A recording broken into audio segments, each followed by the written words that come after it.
Hello everyone, I am नवीन कुमार और यहाँ पर एक कंपनी है जिसका नाम है श्याम धनी। राइट, काफ़ी अच्छा नाम है श्याम धनी और काफ़ी पुरानी कंपनी चलती हुई आ रही है। और इस कंपनी का जो आईपीओ है वो 22 से 24 दिसंबर के बीच में खुलने वाला है। 70 रुपीज़ का इन्होंने जो है प्राइस सेट किया है अपने आईपीओ के अंदर में, और 142 करोड़ रुपीज़ ये उठाना चाह रहे हैं। और जो पूरी यहाँ पर जो पैसे जितने टोटल उठा रहे हैं, ये उठा रहे हैं लगभग 40 करोड़ रुपीज़। सारे पैसे कंपनी के पास में जा रहे हैं, प्रमोटर्स अपना स्टेक यहाँ पर बेचते हुए नहीं दिख रहे हैं। Majority of the stake after the IPO जो है कंपनी के प्रमोटर्स के पास में ही रहने वाला है। अब ये कंपनी करती क्या है, तो कंपनी मसाले बेचने का काम करती है बेसिकली। और उसके बाद में जैसे कसूरी मेथी, मतलब मसाले और जो दूसरे जो किराने की स्टोर पे जो हमें सामान मिलते हैं, हर्ब्स वगैरह जो सब्जी वगैरह बनाने में काम आते हैं, वो कंपनी आज के दिन बेचने का काम करती है। मेनली ये मिर्च मसालों में ही है। नेक्स्ट, अब यहाँ पर जो कंपनी पैसे उठा रही है और उसमें जो उठाने में लेके आने में जो मदद कर रहा है lead manager Holani consultants private limited, इस इनकी जो पास्ट की जो परफॉर्मेंसेज रही हैं उनको देखते हैं देखने को मिलता है। तो यहाँ पर लिस्टिंग गेन इनकी जो पुराने पिछले दो जो आईपीओ हैं उनमें लिस्टिंग गेन काफ़ी अच्छा देखने को मिला है। और आज के दिन भी जो प्राइसेस हैं उन आईपीओज को, उन कंपनियों के प्राइसेस का, वो भी काफ़ी अच्छे खासे प्रीमियम पे ही चल रहे हैं। That is nice. That means कि ये जो वैल्यू है कस्टमर के लिए छोड़ते हैं, ऐसा नज़र आ रहा है पुराने दो आईपीओ से। अब देखते हैं कि ये वाला जो आईपीओ है इसमें कितनी क्रीम हमारे लिए छोड़ी गई है। उससे पहले एक बार आपको ये भी दिखा देता हूँ कि कंपनी की जो हवा है वो कितनी पॉजिटिव में चल रही है। तो यहाँ पे आज के दिन 30% पॉजिटिव में हवा देखने को मिल रही है। और एक भाई का बहुत ही अच्छा सवाल आया हुआ था, उस भाई के सवाल को भी हम लोग इस वीडियो के अंदर में कवर करने की कोशिश करने वाले हैं। So stay tuned with till the last. Next, यहाँ पर कंपनी जो पैसे उठा रही है उनका क्या करने वाली है। तो यहाँ पर जो 13 करोड़ रुपीज़ तो कंपनी बोलेगी हमारे पास जो रोज़मर्रा का काम है, फैक्ट्री में जो काम चलता है, लेबर का चार्जेस या फिर रॉ मटेरियल खरीदना या फिर जो वगैरह, यानी शॉर्ट टर्म लोन वगैरह पे करना, उसके अंदर में पैसा खर्च करने वाले हैं, पैसे से पैसा उठा रहे हैं। बाकी जो है हम लोग पर जो लोन है 10 करोड़ का, वो उसको चुकाने वाले हैं। बाकी जो है हम लोग मार्केटिंग पे खर्चा करेंगे 6 करोड़ रुपए से। तो काफ़ी अच्छा खासा इनका जो खर्चा वो मार्केटिंग पे होने वाला है। नेक्स्ट, यहाँ पर आज के दिन जो है राम अवतार अग्रवाल जी जो है इस कंपनी को चला रहे हैं, ममता देवी अग्रवाल, विट्ठल अग्रवाल। दैट मीन्स कि फैमिली टाइप को बिजनेस यहाँ पर देखने को मिल रहा है। कंपनी में कोई केस वेस आज के दिन देखने को नहीं मिल रहे हैं कुछ खास। तो यहाँ पर 5 करोड़ रुपए तक का नुकसान कंपनी को हो सकता है टैक्स प्रोसीडिंग्स और सिविल लिटिगेशंस की वजह से। 5 करोड़ रुपए for the small company like this, ये काफ़ी बड़ा अमाउंट देखने को मिल रहा है। नेक्स्ट, 2010 के अंदर में इस कंपनी की जो है शुरुआत यहाँ पर हुई है एज पर the details over here. Next, यहाँ पर जो है ये इन्होंने माइलस्टोन जो है अब तक अचीव किए हैं। That is again nice. And यहाँ पर कोई होल्डिंग कंपनी सब्सिडरी वगैरह कुछ भी देखने को नहीं मिल रही है। और जो रामावतार अग्रवाल जी हैं इस कंपनी के जो मेन, जिनके हाथों में इस कंपनी की बागडोर है, उनके पास में एक्सपीरियंस जो है काफ़ी अच्छा खासा स्पाइसेस इंडस्ट्री का देखने को मिल रहा है। 30 ईयर्स का experience, that matters, right. 30 years का एक्सपीरियंस जो कि मेन इस कंपनी को चला रहे हैं, मायने रखता है। 60 लाख की तनख्वाह आज के दिन ये कंपनी से उठा रहे हैं, जो कि कुछ ज़्यादा खास नहीं है, बट स्टिल एक हायर साइड के अंदर में ही तनख्वाह काफ़ी अच्छी खासी उठा रहे हैं। बिकॉज 140 करोड़ रुपीज़ की वैल्यू स्टॉक मार्केट में है, बट ग्राउंड रियलिटी डिफरेंट होती है। उसमें भी 60 लाख रुपए तनख्वाह लेना साल की कंपनी से, I think it's in on the higher side again SME company के लिए। बाकी मेन बोर्ड कंपनी होती तो अलग बात थी। नेक्स्ट, जो लोगोज हैं, जो नाम हैं, वो आज के दिन मोस्टली यहाँ पर रजिस्टर्ड देखने को मिल रहे हैं। और काफ़ी जो लोगोज हैं, जो नाम है, वो ये जो अभी रजिस्टर फॉर्मेलिटी चेक पास में चल रहे हैं, कुछ ओपोज भी हो चुके हैं, बट उनको ये आई थिंक नए नाम से जो है वापस रजिस्टर करवाने की कोशिश करेंगे या फिर जो ब्रांडिंग है उसको चेंज करेंगे। अब जो भी चीज़ें बेचते हैं, जैसे मिर्च हो गया, किचन मसाले हो गए, उनको हर जो नाम ये यूज़ कर रहे हैं उसको ये रजिस्टर करवाएं, सो दैट मिसयूज़ ना हो इनके नाम का। और ये मुझे लॉन्ग टर्म स्ट्रेटजी नज़र आ रही है। कंपनी जो है, जो मैनेजमेंट है, वो लॉन्ग टर्म गेम को यहाँ पर प्ले करने की कोशिश कर रहा है। काफ़ी पुराने एक्सपीरियंस होल्डर्स हैं, फैमिली बिजनेस चलता आ रहा है, लॉन्ग टर्म का विजन लेके चल रहे हैं। तो आई थिंक अब तक तो काफ़ी पॉजिटिविटी कंपनी के डिटेल्स को देखते हुए नज़र आ रही है। नेक्स्ट, जो मैन्युफैक्चरिंग फैसिलिटी इनके पास में है वो आज के दिन ओन्ड देखने को मिल रही है, राइट। एंड 2011 में ही इन्होंने एक्वायर कर लिया था। दैट मीन्स कि शुरुआत से इनका जो पोजीशन है इस कंपनी को, वो लॉन्ग टर्म में लेके जाने को नजर आ रहा है। बिकॉज शुरू करते ही इन्होंने खरीद ही लिया था उसको, राइट। और जो लैंड है वो लगभग 3 हेक्टेयर लैंड है, 3 hectare, that means around 1 hectare के अंदर में 3 एकड़ होते हैं, तो यहाँ पर लगभग 9 एकड़ ज़मीन है। 9 एकड़ ज़मीन को अगर हमारे यहाँ के बीघा के हिसाब से अगर कैलकुलेट किया जाए तो उसको 9 टन होते हैं 27, तो 30 बीघा ज़मीन। 30 बीघा ज़मीन राजस्थान के हिसाब से काफ़ी अच्छा है। यूपी में जो बीघा होता है वो अगेन और छोटा होता है। कच्चा बीघा अलग टाइप का होता है, नॉर्मली बीघा अलग टाइप का होता है। अगर हम लोग बाड़मेर साइड जाते हैं तो वहाँ पर बीघा जो होता है वो 28,000 स्क्वायर फीट का होता है। तो अलग अलग टाइप का है, तो बट हमारे यहाँ के जो बीघा है वो 30 बीघा, 30 बीघा काफ़ी बड़ी ज़मीन होती है। तो वो इन्होंने ओन कर रखी है इस कंपनी के नाम पे। दो जो है चोमू के आसपास में है, जयपुर के पास में है। एंड तो गाँव के अंदर में खसरा है तो ज़मीन सस्ती मिल जाती है, और काफ़ी पुरानी 2011 में खरीदी तो काफ़ी सस्ते में मिली हुई है। But again long term vision के हिसाब say that is nice. 394 employees इस कंपनी में काम कर रहे हैं। जो एट्रिशन रेट है यहाँ पर इस कंपनी के अंदर में वो काफ़ी ज़्यादा है, बिकॉज 394 एम्प्लॉयज़ काम करेंगे, 150 करोड़ की कंपनी होगी। तो आई थिंक बिकॉज सैलरी इतनी ज़्यादा पे नहीं कर पाएगी कंपनी, बिकॉज मैनेजमेंट इतना सैलरी पे ही नहीं कर पाएगा। मैनेजमेंट काफ़ी अच्छी खासी तनख्वाह तो खुद ही ले रहा है, उसके बाद में जो लेबर है उसको इतनी ज़्यादा सैलरी पे नहीं कर पाएगा। तो आई थिंक एट्रिशन रेट वहाँ पर ज़्यादा होना लाजमी है, होना ही है।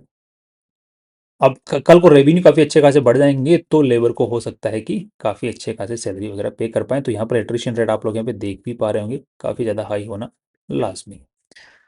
नेक्स्ट कंपनी जो टॉप 10 जो जो रेवेन्यू हो यहाँ पर जो कस्टमर्स हैं, राइट। अब कंपनी का जो मोस्ट ऑफ द जो माल है वो कैसे बिकता है उसको समझने के बाद में आपको ये जो पॉइंट है ये समझ में आएगा। आगे चलते हैं। नेक्स्ट यहाँ पर आज के दिन जो इनकी इंस्टॉल्ड कैपेसिटी है, इंस्टॉल्ड कैपेसिटी के हिसाब से ये ज़्यादा आज के दिन यूटिलाइज्ड नहीं नज़र आ रहे हैं। दो यहाँ पर जो इंक्रीज़ है यूटिलाइजेशन के अंदर में, जो इंक्रीज़ देखने को मिल रहा है, अगर हम लोग यहाँ पर समझने की कोशिश करते हैं। जोता वाली चोमू मतलब एक ही इनके पास मैन्युफैक्चरिंग फैसिलिटी है, उसी के अंदर में ground spices, blended spices, whole spices, grocery products, तो अलग अलग इन्होंने मैट्रिक अपनी कैपेसिटी यूटिलाइजेशन दिखाई है। तो यहाँ पर उसके हिसाब से अगर देखा जाए तो पिछले साल 51% था, उससे पिछले साल जो है यहाँ पर इन्होंने कैपेसिटी जो है इंक्रीज़ की। यहाँ पर आप लोग देखेंगे यहाँ पर कैपेसिटी इंक्रीज़, यहाँ पर ये कैपेसिटी इंक्रीज़ हुई है, यहाँ पर फिर से कैपेसिटी इंक्रीज़ की है, यहाँ पर इन्होंने लगभग डबल से भी ज़्यादा कैपेसिटी कर लिया, 3 गुना कर लिया, तभी यहाँ पर 51% यहाँ पर आ रहा है।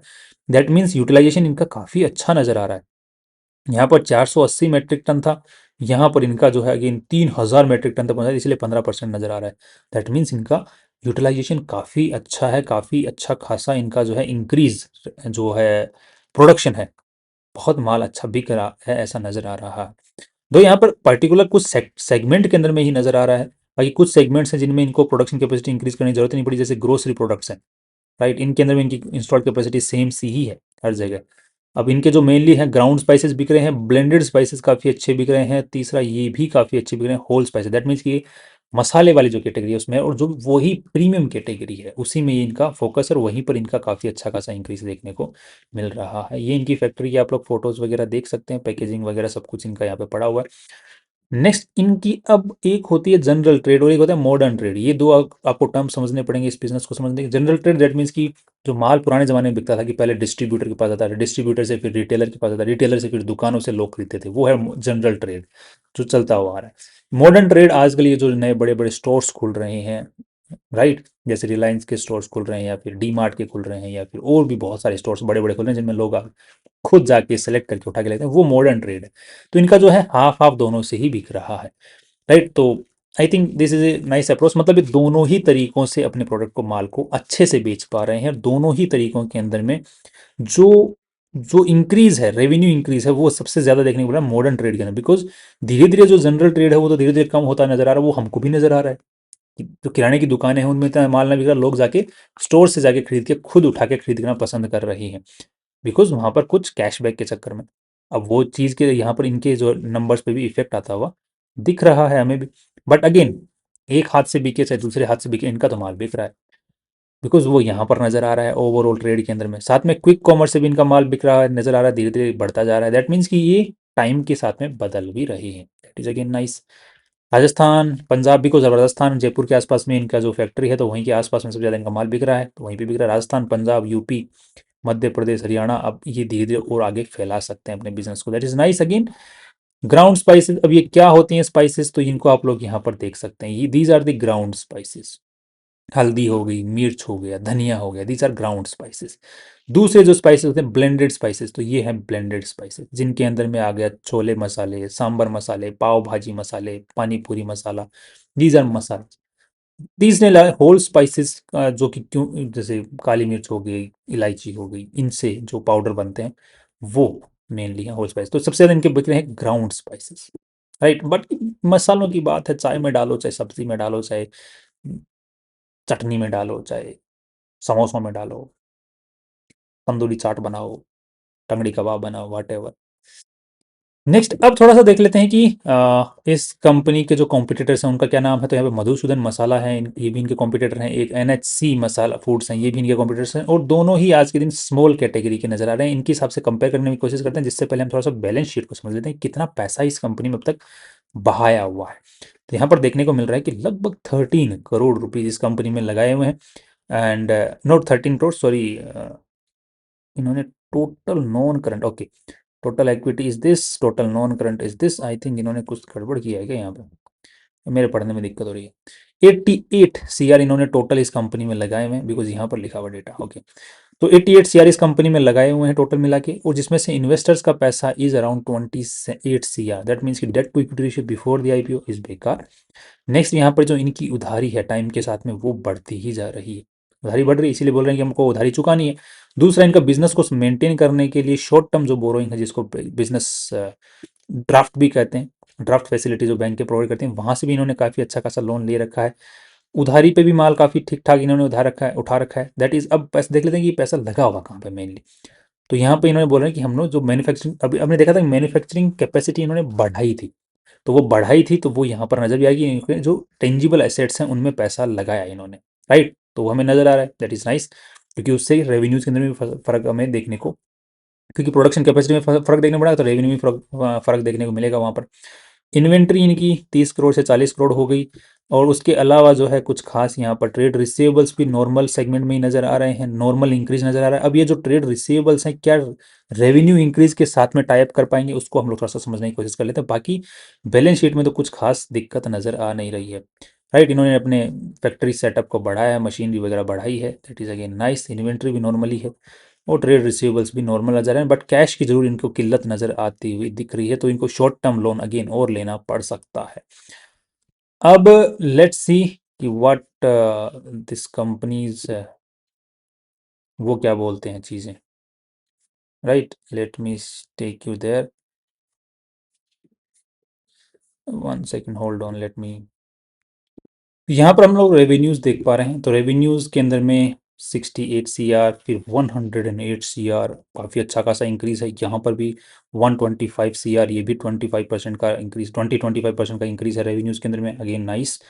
यहाँ पर जो है माल भी इनका काफ़ी अच्छा खासा बच जा रहा है, that is not nice by the way, but यही नेट प्रॉफिट्स में इंक्रीज हो जाते हैं, तो ये अगेन थोड़ा सा खेल जो है ख़राब लग रहा है मुझे, राइट। ये खेल खराब क्यों लगता है, बिकॉज माल बच जा रहा है, प्रोडक्शन ज़्यादा हो जा रहा है, वही नेट प्रॉफिट में माल बचा हुआ दिख जाता है, फिर वो माल बिकता नहीं है, वो ख़राब हो जाता है, ख़राब हो जाता है तो उसको डंप कर देते हैं, तो कल को आगे फ्यूचर के अंदर में आके कंपनी जो है राइट ऑफ करना पड़ता है, राइट ऑफ करती है तो बैलेंस शीट को एडजस्ट होती है तो फिर अचानक से स्टॉक प्राइस नीचे गिरता है। तो वो जो एक गणित है वो शुरुआत में हमें नज़र आ जाता है कि वो यहाँ से शुरुआत होती है, तो आगे जाके नुकसान होने वाला खतरा जो है हमें पहले ही भनक पड़ जाती है, तो वो थोड़ा सा डाउटफुल रहता है मेरे को जब ये माल बचता है, और वो भी उस सेक्टर के अंदर माल बेचता है जहाँ पे माल खराब होता है। अब मिर्च मसाले भी खराब तो होते ही हैं, ऐसा तो है नहीं कि शहद है जो खराब ही नहीं होगा कभी, या फिर दारू है कि खराब होगी तो ज़्यादा अच्छी होगी। नेक्स्ट यहाँ पर हमें समझने देखने को मिल रहा है कि कंपनी का जो नेट प्रॉफिट है, नेट प्रॉफिट यहाँ पर 3 CR, 6 CR, 8 CR and 4 CR के आसपास में 6 महीनों में देखने को मिल रहा है, और सारा का सारा जो नेट प्रॉफिट है वो माल के हिसाब से ही चलता हुआ नजर आ रहा है। That's kind of negative. Let's see कि अब कंपनी का कैश फ्लो किस तरीके से मैनेज कर पा रही है। तो आई थिंक कैश फ्लो तो नहीं मैनेज कर पा रही है, सीधा ही हमें पहले जो नेट P&L स्टेटमेंट है उसको देखते हुए लग गया कि कंपनी का सारा पैसा तो माल को स्टोर करने में लग रहा है, इन्वेंट्री मैनेजमेंट में लग जा रहा है, तो कैश तो हाथ में रहेगा नहीं, उसके लिए तो उधारी लेनी पड़ेगी। तो उसी वजह से यहाँ पर नज़र भी आ रही है वो चीज़ कि हाँ कैश फ्लो है खराब हालत में है, राइट। क्योंकि मोस्टली कंपनी की इन्वेंट्री जो है बढ़ती ही जा रही है, जबकि रेवेन्यूज उस इन्वेंट्री इंक्रीज के साथ में कैचअप नहीं हो पा रहे हैं। तो आपने देख दिया, ध्यान दिया एक चीज़ का, कंपनी ने प्रोडक्शन कैपेसिटी बढ़ाई, प्रोडक्शन कैपेसिटी बढ़ाने के साथ में कंपनी ने प्रोडक्शन काफ़ी अच्छा खासा कर लिया। अब काफ़ी अच्छा खासा कर लिया, बट माल बिक नहीं रहा, माल बिक नहीं रहा। तो यहाँ पर कैपेसिटी यूटिलाइजेशन तो काफ़ी अच्छा खासा कर लिया, बट वो कैपेसिटी यूटिलाइजेशन करने का क्या फ़ायदा निकला जब आपको माल बना करके अपने पास में ही स्टोर करना है, तो कोई फ़ायदा ही नहीं हुआ। तो अल्टीमेटली लास्ट में होगा क्या, अल्टीमेटली लास्ट में माल खराब होगा, माल खराब होगा तो दिक्कतें आएंगी। वही चीज़ है इनके कैश फ्लो के अंदर में, थोड़ा सा नुकसान जो है हमें नज़र आ रहा है। अब थोड़ा सा हम जो मार्जिन ऑफ सेफ्टी है उसका यूज़ करते हुए हम लोग थोड़ा सा देखने की कोशिश करते हैं। 6 CR के हिसाब से हम लोग पी और पीबी रेशियो निकालने की कोशिश करेंगे और उसी के हिसाब से हम कंपेयर करेंगे। तो यहाँ पे 6 CR के हिसाब से लगभग 25 के आसपास का पी रेशियो निकल के आता है, जिसको हम लोग कंपेयर करते हैं यहाँ पर। तो 25 यहाँ पर 13 का पी रेशियो है और यहाँ पर 10 का पी रेशियो देखने को मिल रहा है। अब इनके जो रियलिटी में जो इन्होंने जो नंबर दिखाए हैं उनके हिसाब से क्या पी रेशियो किस तरह को निकलता है, तो यहाँ पे 4 का है, तो ये मतलब मार्जिन उसको प्रोजेक्शन लेते हैं तो 8 करोड़ के हिसाब से अगर पी रेशियो निकालते हैं तो 142 करोड़ 816, लगभग इन्होंने 15 के आसपास का पी रेशियो लिया है, जो कि 15-16 के आसपास का, और वो इनके कंपेरिजन में आसपास में ही आता है। दैट मीन्स कि इनके जो नंबर्स हैं नेट प्रॉफिट वाले जो इन्होंने दिखाए हैं मार्जिन ऑफ सेफ्टी को यूज़ किए बिना, वो नंबर्स ठीक ठाक नज़र आ रही। बट मार्जिन ऑफ सेफ्टी को जब हम यूज़ करते हैं तो इनके नंबर्स काफ़ी डरावने हैं। पी रेशियो मतलब कमाई काफ़ी इन्होंने ऊपर लगाई। बट द पॉइंट इज इनके पास में एक चीज़ दूसरी भी है, नेटवर्थ। नेटवर्थ किस तरीके से, पीबी रेशियो जिसको हम बोलते हैं, तो उसको भी एक बार चेक कर लेते हैं। लेट्स सी नेटवर्थ किस तरीके से इनका काम कर रही है। Let me take you to the website. तो यहाँ पर नज़र आ रहा है कि इनके टोटल मिला के इस पूरी कंपनी में पैसे लगे हुए 30 CR और नए पैसे भी उठा रही है 30 CR, खर्चा वर्चा निकालने वाले 30 करोड़, तो 60 करोड़, 60 करोड़ से 6 12 36 18, तो लगभग ये 2.3 के आसपास का पीबी रेशियो निकल के आता है, जिसको हम लोग कंपेयर करते हैं। तो यहाँ पर है 1.8 और इसका है 0.64। दूसरा एक चीज़ और चेक कर लेते हैं, दैट इज़ कि इनके पास में जो जिनके साथ हम कंपेयर कर रहे हैं इनके पास में एसेट्स खुद के हैं या नहीं। तो यस, इनके पास में भी एसेट्स खुद की नज़र आ रही हैं। इसको भी एक बार चेक कर लेते हैं जिसके साथ कंपेयर किया, मधुसूदन मसाला। इनके पास में एसेट्स खुद के हैं, यस, इसके पास में भी एसेट्स खुद के ही हैं। तो आई थिंक इन्होंने वैल्यू अच्छी खासी ऑलरेडी ऊपर लगा ली है। बाकी जो इनके लीड मैनेजर हैं वो काफ़ी एक्सपीरियंस नज़र आ रहे हैं, उन्होंने काफ़ी वैल्यू दो पिछले आईपीओ में अच्छी वैल्यू दी है इन्वेस्टर्स को। इसमें तो कुछ ज़्यादा मुझे जूस नज़र आ नहीं रहा है कि कुछ वैल्यू छोड़ी है, काफ़ी अच्छी खासी ऊपर लगा ली है इन्होंने वैल्यू। एंड बट जो मैनेजमेंट है वो काफ़ी अच्छा है, एक्सपीरियंस्ड है। एंड माल बच जा रहा है काफ़ी ज़्यादा, वो रिस्क है। बाकी लॉन्ग टर्म के हिसाब से मुझे कंपनी ठीक लग रही है। आज वैल्यू थोड़ी ज़्यादा लग रही है, तो हम ये है कि इसको अक्यूमुलेट कर सकते हैं इस शेयर को, इस कंपनी के स्टॉक्स को। फ्यूचर के अंदर में हो सकता है कि जब मसाला सेक्टर की जो कंपनी है वो अच्छी चलें तो ये भी चले। बट ध्यान रखिए, आप जब अक्यूमुलेट करें तो आपके पूरे पोर्टफोलियो का इस कंपनी के अंदर में 2 से 3% से ज़्यादा का पोर्टफोलियो मतलब पैसा इस कंपनी में नहीं लगा होना चाहिए किसी भी हालत में। आपको मान के चलो कि आपके पास पोर्टफोलियो है 30 लाख का, 30 लाख में अगर पोर्टफोलियो है तो आपका मुश्किल से मुश्किल 1 लाख रुपए इस कंपनी में रह सकते हैं, उससे ज़्यादा ये कंपनी इस कंपनी में नहीं रह सकते। उसी हिसाब से मैनेज करके चलें, अगर आपके पास में उतने पैसे हैं तो आप मैनेज करके चलें। Right, that's all my view about this company. बाकी लिस्टिंग गेन की उम्मीदें हैं बिकॉज हवा अच्छी बनाई जा रही है, उस हिसाब से हवा के हिसाब से ये, बाकी कुछ नहीं है एनालिसिस के हिसाब से। लॉन्ग टर्म के हिसाब से ठीक लग रही है, शॉर्ट टर्म के हिसाब से अभी फिलहाल के व्यू बनाना ठीक नहीं है। That's all. और बाकी एक भाई का एक सवाल काफ़ी अच्छा है, वह उस भाई के सवाल को भी एक बार देख लेते हैं। Let me take you to the question. एक भाई ने जो सवाल पूछा है वो आईसीआईसीआई जो प्रू एएमसी का जो आईपीओ है उसकी लास्ट डेट आने वाली है अभी अप्लाई करने की, तो उसमें जो एंकर लिस्ट है वो सामने आएगी, तो उसके बाद में जो फाइनल व्यू बन रहा है वो 15 से 20% का पॉजिटिव बन रहा है। बाकी उन्होंने काफ़ी अच्छी खासी एज पर हमने कंपैरिजन भी करके देखा, एनालिसिस भी करके देखा, तो वैल्यू उन्होंने बहुत अच्छी ऑलरेडी लगा दी। बाकी जो इनिशियल पुश होता है जो कि हमने बजाज हाउसिंग फाइनेंस में भी देखने को मिला, बाकी हमने उस वक्त भी बोला था कि मैंने कहा ऑलरेडी इस टाइप की जो कंपनी है वो बहुत नीचे वैल्यू में अवेलेबल हैं, तो इसको अलग से क्रीम देने की जरूरत है नहीं, बट वो अल्टीमेटली नीचे की सके आ गई। वो इनिशियल पुश मिलता है, वो इनिशियल पुश हो सकता है कि इसको भी मिल जाए। बाकी अभी रिसेंटली जो आईपीओ जा रहे हैं उनको काफ़ी अच्छा खासा इनिशियल पुश मिल रहा है, वैल्यू नहीं होते हुए भी मिल रहा है। तो आई थिंक इसको भी मिल सकता है, बट 10 15 20 बिकॉज काफ़ी 1 लाख करोड़ का, 1 लाख 1.25 लाख करोड़ रुपए का, 1.25 लाख करोड़ पे पहुंच जाएगी अगर 15 20% का, अगर इसको इनिशियल पुश मिलता है तो वो इस सेक्टर के हिसाब से काफ़ी ज़्यादा ही है, राइट। तो उतना ही है, 15 20% का जो है लिस्टिंग की इनकी उम्मीदें हैं। बाकी उसके बाद में आप आईपीओ स्ट्रेटेजी को स्ट्रिक्टली फॉलो करें आईसीआईसीआई प्रू एएमसी के अंदर में, बिकॉज वही अल्टीमेटली हमको जो आईपीओज के अंदर में हाई वैल्यू के ऊपर जो स्टॉक्स आते हैं उनमें बचाती है वापस जब क्रैश आता है तो, और वापस ऊपर जब उठना चालू होती है तब भी वो अपने को अच्छा खासा एक बेनिफिट दिलाने की कैपेसिटी रखती है वो स्ट्रेटेजी, राइट। That's all. कल फिर मिलता है फाइनली सी यू टुमारो।